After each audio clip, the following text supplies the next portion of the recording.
tell you a little bit about some research that I've been up to. I want to tell you that one of the things that I've learned through this process, especially doing research that is very immediate and happening right now, as this project is that it's kind of messy. So I'm hoping to clarify a little bit of that for you today. I'm doing this project in conjunction with a larger NSF grant with Drs. Vakil and Pinkert, also with Dr. Ross from the African American Studies Department. And today we are going to be examining the significance of STEM for Black Evanstonians. So first, let's look back to the 1930s, which is approximately 70 years after the Emancipation Proclamation. Due to the implementation of Jim Crow laws, Evanston began implementing redlining policies and pushed all of its Black residents into this triangle that you see here, and that is now called the Fifth Ward. In the Fifth Ward, there was a single K-8 school that was 99.9% Black students. In the school's tenure, the Fifth Ward became a tight-knit community with thriving businesses, education, and entertainment. The school board decided to close Foster School in 1967, and beginning nearly 60 years of busing predominantly Black students from the Fifth Ward to 12 other elementary schools in Evanston. You can learn more about the devastation that was caused to the community by closing the school by going to stolenschool.com or scanning this QR code side. After two failed referendums in April of 2022, the Evanston Skokie School Board unanimously voted to return a school to the Fifth Ward. This school is scheduled to open the fall of 2026. Following this news, a team of researchers, including the African American Studies Professor Kiana Ross, and community members collected surveys from 371 Black residents in Evanston to amplify the voices of community members and gather input on how to effectively impact education equity. One of the questions asked respondents about their preferred curriculum focus for this new school.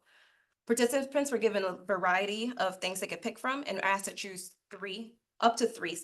79% of all survey respondents indicated that they wanted a STEM-based curricular focus in this new school. I wanted to get they wanted 79%, and this is kind of where we come in. So this is where the grant begins. This is where my research begins. This is where I come into this study. So I come in asking, why are Black Evanstonians advocating for a STEM curricular focus in this new school? And also, what does that mean? What does STEM mean for this community? I want to start off by looking at some standardized testing scores. Now, admittedly, I recognize that standardized testing is an imperfect measure. However, it is a measure, and it gives us a baseline to begin this inquiry. Here you see the Illinois Assessment of Readiness, that is given every year from 3rd grade to 8th grade. This table shows a percentage of students achieving at performance level in mathematics in District 65, where at the top you see 46.5% of the overall district has not met achievement benchmarks, compared to 72.4% of Black students who have not met that benchmark. I'm going to say that again because I stuttered through it. On this chart, you can see that 46.5% of all of District 65 is not at this benchmark, and 72.4% of Black students have not met this benchmark. This is for math. In this chart, that is ever so slightly different, it's the Illinois Science Assessment. It is given in the 5th grade and the 8th grade. For this chart at the top, you can see that 36.8% of district is not at performance level, where 69.3% of Black students are not at performance level. I'm going to take a pause from the numbers for a second and just talk about the people. This picture is from a 4th grade classroom from Foster School in 1948. Assuming that the folks in this photo are still alive, they'd be around 77 years old today. Assuming that they're alive when the school opens, they'd be about 79, which means that they are the grandparents of the people who are in school today. They are raising their grandchildren in Evanston. I wanted to understand how Evanston fits into this larger story of what's happening nationally, especially in K-12 education for STEM education. So I want to introduce the framework that I'll be using to look at all of this data. So John Ugbu presented the cultural ecological framework, where he positions that minority educational strategies are a result of the community forces and the systems in which the educational system exists. So what that means for me is that if I think about the advocacy for STEM education as an educational strategy, saying I want STEM education, I'm pushing for this as parents, as community members, I'm pushing for that. If that's my educational strategy, then it leaves me wondering, what are the systems and what are the community forces that are at play, so that we can get to that decision. Why are we here? When we're talking about the system, the thing that's important to know here is that Black students are underrepresented and underperform in advanced STEM courses. A lot of literature that talks about that usually talks about inequitable opportunities in STEM education, but then also how testing is used as a barrier. When we're talking about community forces, the big thing to know here is that Black students feel othered in STEM educational settings. A lot of things I talk about that are STEM identity development, stereotype management, and then also how culture is or is not brought into classrooms. And then finally, the thing to know about minority educational strategies is that Black students become acutely attuned to the social, political, and ethical impacts of STEM education due to their own histories.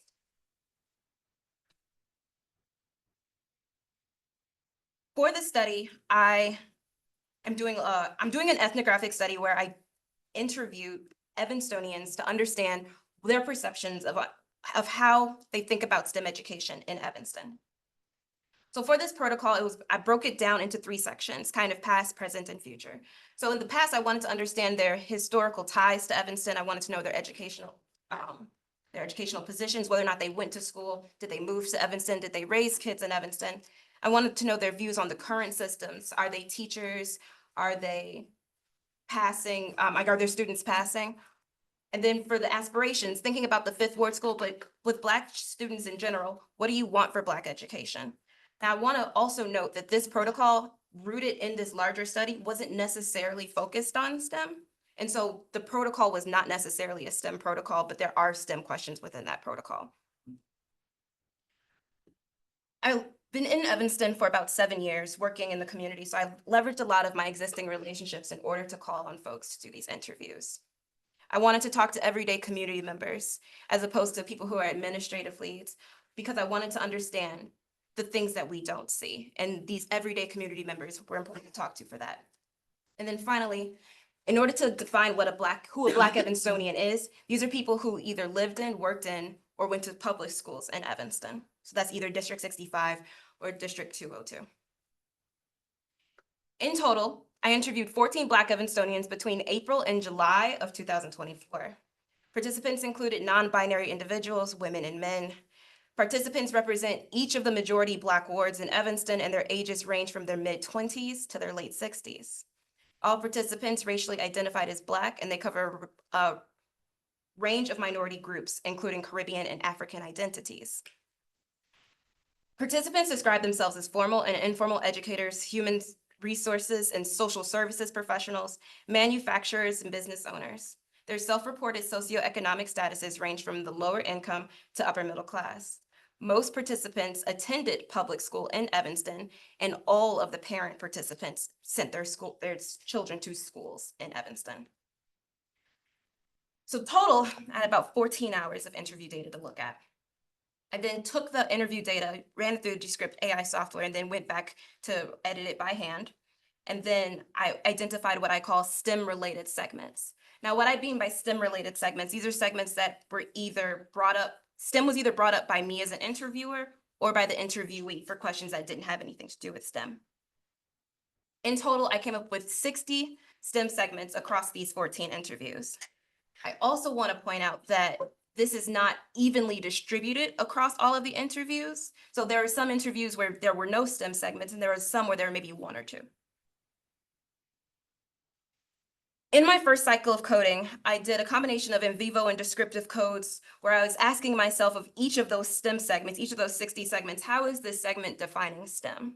So in this example here, I asked, can you remember a time that you were doing STEM with your family? And then Jeanette, my participant, said, yes, the science projects. So I coded that as STEM is science projects. In this next example, you can see the question does not have STEM involved. It says, imagine your future loved ones going to the perfect school. Tell me about this school, she said. Well, I'll say STEAM, because I think that there is a lot lost in trying to separate the two. I don't think that, for me, STEAM is funny because I feel like there's no way to do STEM without art. Like, have you ever seen a car? Have you seen a human body? Like, that's all art, right? Um, so for me, I think that the A is redundant. I think it's a duh, but some people need to see it. There are two things I want you to notice in this quote. The first thing is I will say STEAM because I think there's a lot lost trying to separate the two. So I coded this as STEM is STEAM because for this respondent, they are the same thing. The second thing I want you to notice is that there is no way to do STEM without art. So STEM is also art. And so for this respondent, if you say the word STEM, they understand it to mean art. I pull out this quote specifically, partially because the Amplifying Black Voices study itself actually did ask about STEAM. I am using STEM for a couple of reasons. One, colloquially in Evanston, STEM is just used more often than STEAM. And then two, I very much agree with this respondent that for me, STEM and STEAM are often the same thing as well. This first cycle of coding, I came up with 270 of those STEM is statements. In the second cycle, I needed to do something to whittle it down a little bit. That's a bit unwieldy. So I decided to think about these categories of who, what, when, where, and why. So who does STEM and who is STEM for? What counts as STEM? When does STEM happen? Where can and can't we use STEM? Why do we or do we not use STEM? And then finally, how do we use STEM? Here's just a small sample of the STEM is statements that fit into each of these categories. And I also want to highlight that the ones that I have expressed so far only fall into the STEM, like what counts as STEM category. In my third cycle of coding, I brought in my theoretical framework where I'm trying to think about how can I think about the systems, community forces, and minority educational strategies that are present within these STEM is statements. So for the system, I'm really thinking about what counts as STEM. When I looked at this category, it really described the way that Ugbo talks about the system. For community forces, it was who and why do we or do we not seek STEM? And then for these educational strategies, when, where, and how do we use STEM? As I move into my findings, I want to reiterate my research questions where I want to know why are Black Evanstorians advocating for STEM and what do they mean when they say that? There are more than six. I'm going to talk about 6 common themes that came up in the data. And these are some of the more common themes. First, talking about the system, we're thinking about STEM being a buzzword, but also a real tool. And then also thinking about STEM being elite and exclusionary. When we're talking about community forces, we are talking about how STEM provides economic mobility, but then also that STEM can be culturally rooted and practical. And then finally, for these educational strategies, STEM is a survival skill, and STEM cannot be separated from ethics. Here's a frequency of how often these themes showed up in the different interviews. Now, as I've said before, not every interview had a STEM statement, and not all that had STEM statements had a lot of STEM statements. And so 8 showing up for economic mobility is a lot. I want you to know that that was about half of the data, the STEM is statements. I know everybody says STEM because that's the lingo of the day, but at the end of the day, it's still teaching Johnny how to teach himself how to survive out here in this world through reading, writing, and arithmetic. STEM is based on those principles. For Miss Cynthia, STEM is definitely a bit of a buzzword. It doesn't mean a whole lot to her for her, it's the 3 Rs, it's reading, writing, arithmetic. But one of the things that I wanted you to point to as well is that for Miss Cynthia, also STEM is surviving, teaching Johnny how to teach himself how to survive. STEM is based on those principles, these principles of reading, writing, and arithmetic. And so pulling STEM statements from more than, so these STEM statements did not come from just this quote, but I wanted to pull in STEM statements from a bunch of other quotes so you can see how prevalent this is in the data. So we talk about how STEM is explicitly STEM. We talk about how it's learning how to learn. We talk about it's learning how to make something, how it is STEAM, how it is a pathway for survival. And we're talking about all of the things that it does as a real tool, even though for some people it still is a buzzword where STEM is STEAM, STEM is the 3 Rs, STEM is the lingo of the day. In this next clip, we're going to talk a little bit more about how STEM provides economic mobility and survival. For me, I think that STEM is like the best way. I always say, if you don't know what you want to do for school, do a STEM job and then figure it out later. At least you'll get money while you're figuring it out, right? That's not an uncommon view. People feel that way. So this idea of STEM being for this economic mobility, for this pathway forward, for this survival, this was the most common viewing. So some of the STEM statements that I'm highlighting today, STEM being the best way, and it's the way to have an amazing life. There's this pathway for survival. It is the future. It is opportunity. STEM is, it is the way. And so it's kind of held at this pinnacle of being a part of STEM. I'm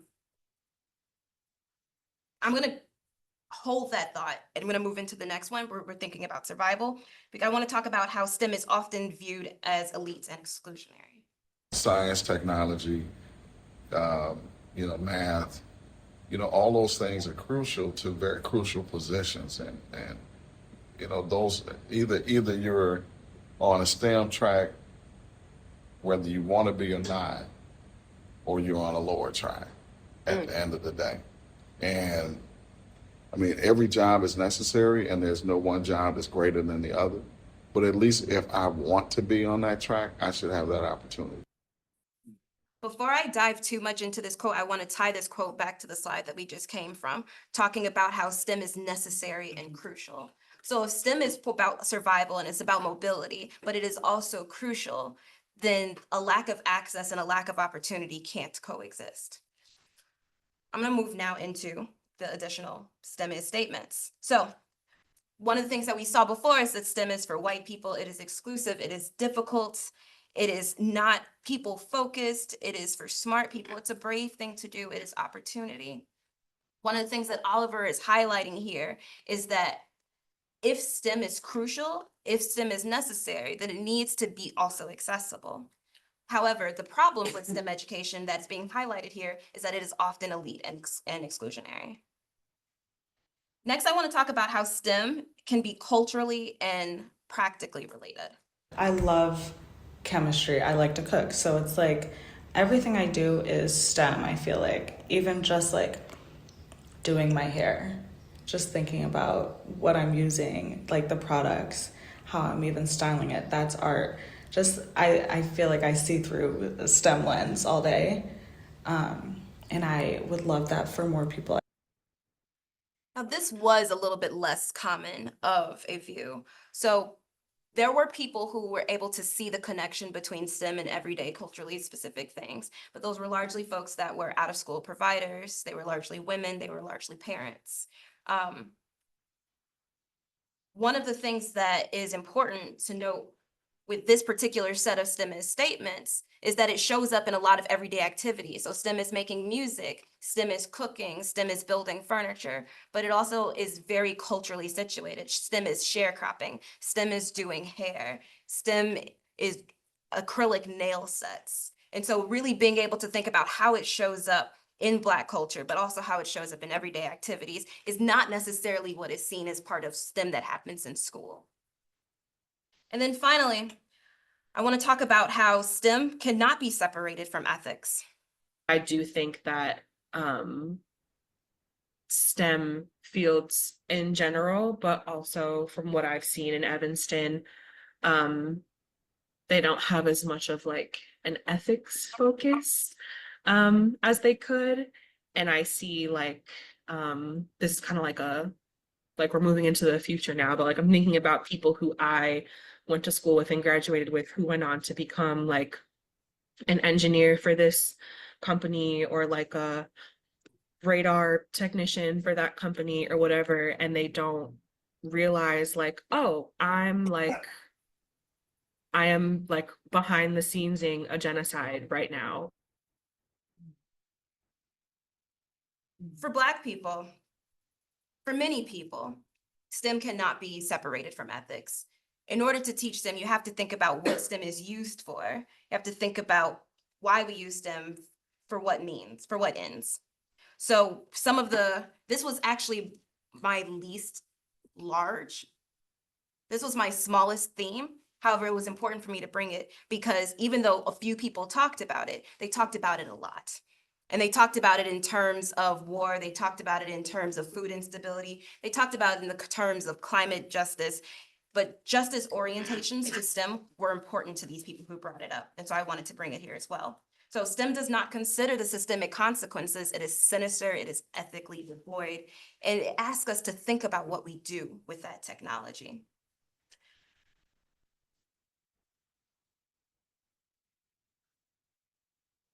In review of these 6 categories at a very high level, there's some things that I want to bucket. So in the first 2 bullets, we're talking about the system. So we see that STEM is a trendy label while others kind of see it as a practical tool for understanding the world. We understand that STEM barriers are well known and felt throughout this community. We also know that STEM education as a community force is a path to a stable and well-paying career. And then STEM exists in Black practices and histories like hair care, cooking, and sharecropping. And then finally, as educational strategies, we see that STEM holds essential knowledge necessary for survival. And it is also a strong desire for the ethical teaching of STEM. So if I wanted to ask myself, so why are Black Evanstonians advocating for a STEM school? And what do they mean by STEM? I would probably say that I need to do more work. But I would probably also tell you that what I know so far is that it needs to include ethics. It needs to be culturally relevant, and it needs to actually provide a future. Because District 65 is working on the plans of the school right now, this has very immediate consequences. So we are currently in partnership with District 65 in various ways to think about how we want to impact education.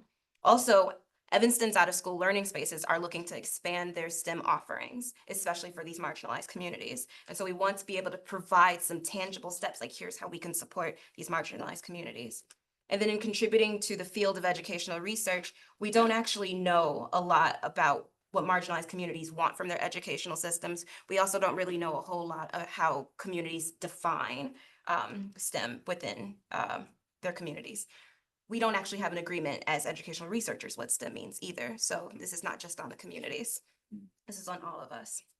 I was thinking about what I could do next to kind of clean up this very messy work of mine. And the first thing, I want to interrogate the transcripts further to think about Black experiences as a whole within education and even more broadly in Evanston. Currently, I was just looking at STEM, but one of the things that I was noticing is there was a lot of talk about how STEM is compared to these other areas. So I definitely want to look at how these other areas come into play.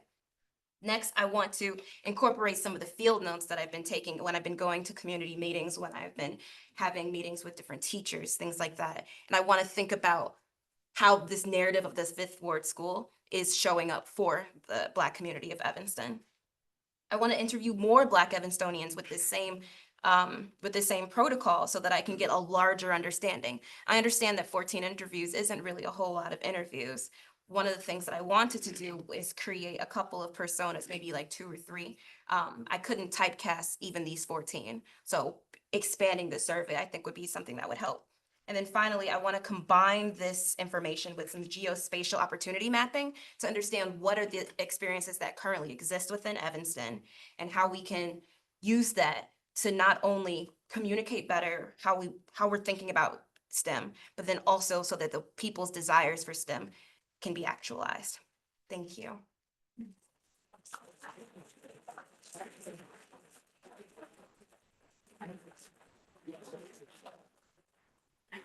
No questions? Okay.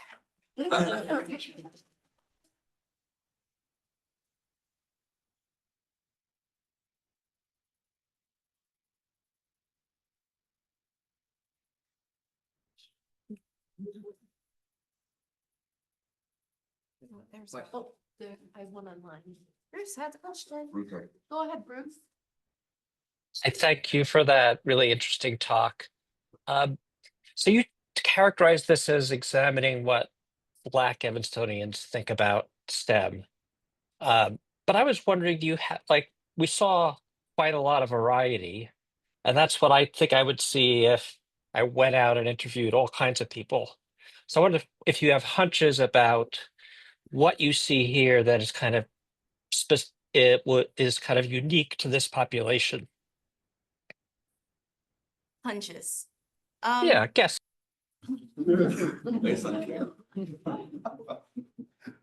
So I do have hunches. So I'm gonna start by saying I am Black, and it's hard for me to think about anybody who have been like Black experiences.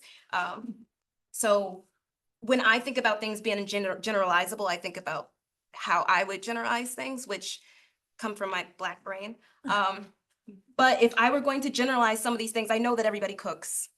I know that everybody does gardening. If you go on any plant TikTok or book talk, you can see that that's just everywhere. There are certain STEM practices that I consider to be more of these everyday or practical tools and practices. I feel like those probably be generalizable. I'm also sure that if I thought about histories of oppression, I could probably generalize those across other minority groups, other not minoritized groups, not necessarily just racial minorities. I probably could do it across gender minorities. I probably could do it across sexual minorities. Those are probably the things that I would generalize. But the things that I feel like I probably could not generalize is this. So something about Evanston is that you've got families that have been here for multiple generations, since before the Emancipation Proclamation. And that does a very specific thing to the population of Black Evanston. Those are probably the things that I could not generalize. So this seeking, this desire to get back what was lost from this devastated community, and I can't understate how this community was devastated. Those are the types of things that I couldn't generalize, but I probably could generalize most of the other things. Just hunching. I mean, I wasn't really worried about exactly what would generalize, but it seems like if we wanted to know why these people wanted a STEM school and other people don't, then we'd kind of want to know kind of what's special and how they think about STEM, if that makes sense. Yes. One of the things that I think that Ugbu's theory does is it thinks about each community as special. And so the community forces, they would be unique to every community until they were done across different communities.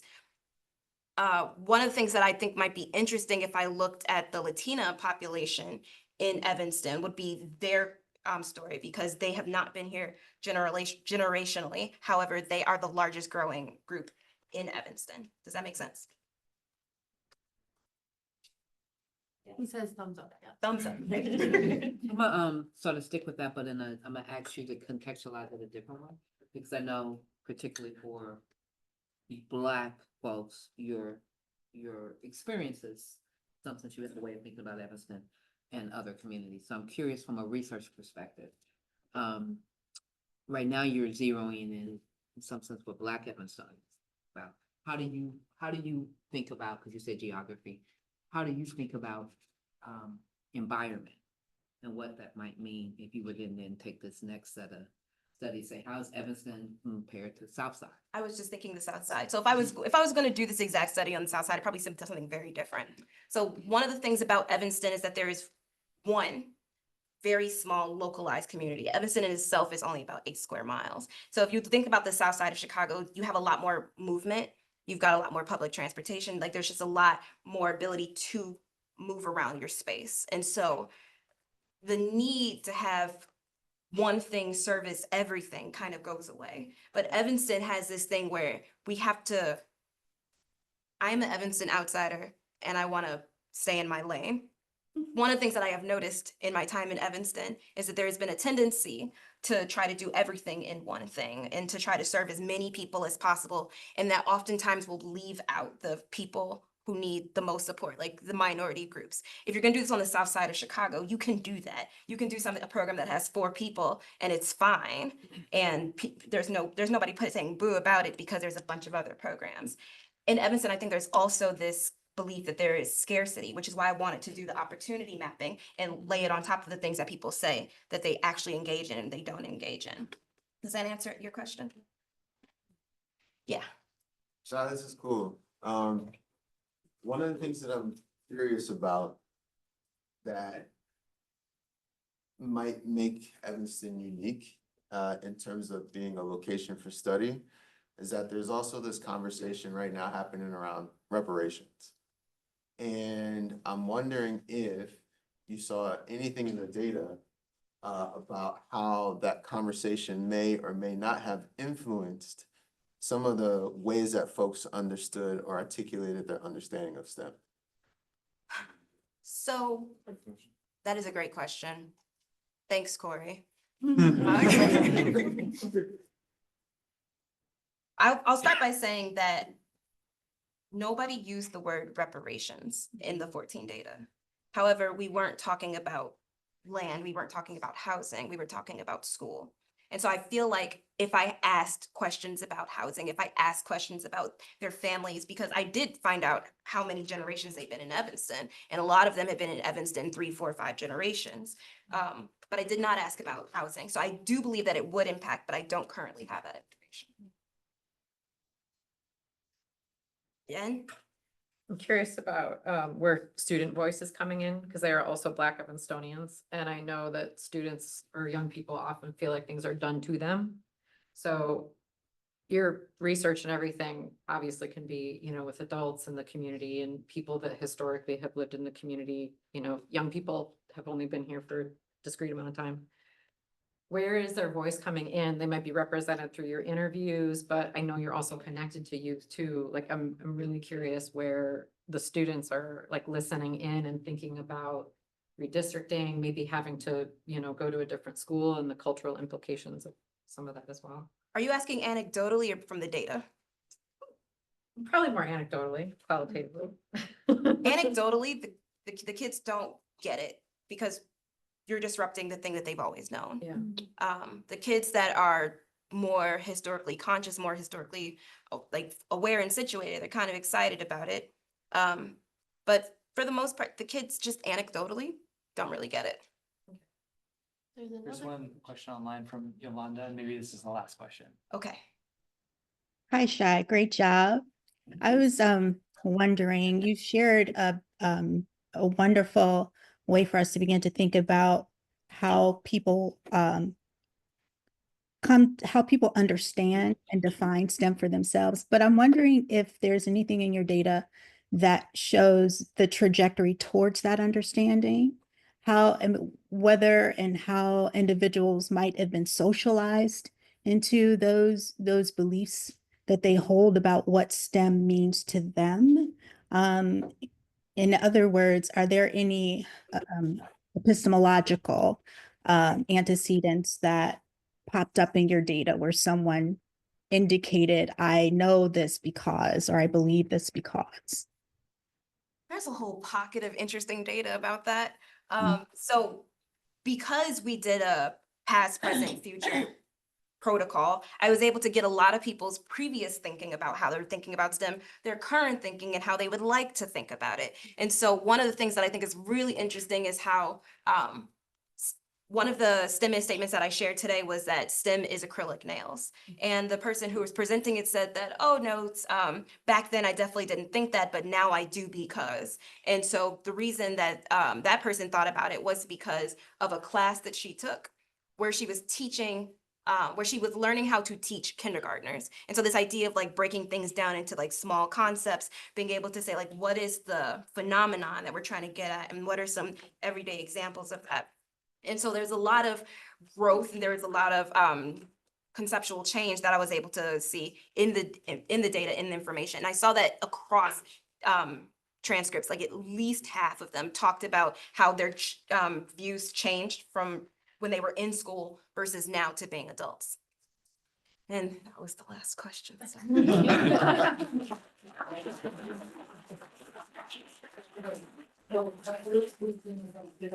15 right now. The rest of you, please come celebrate our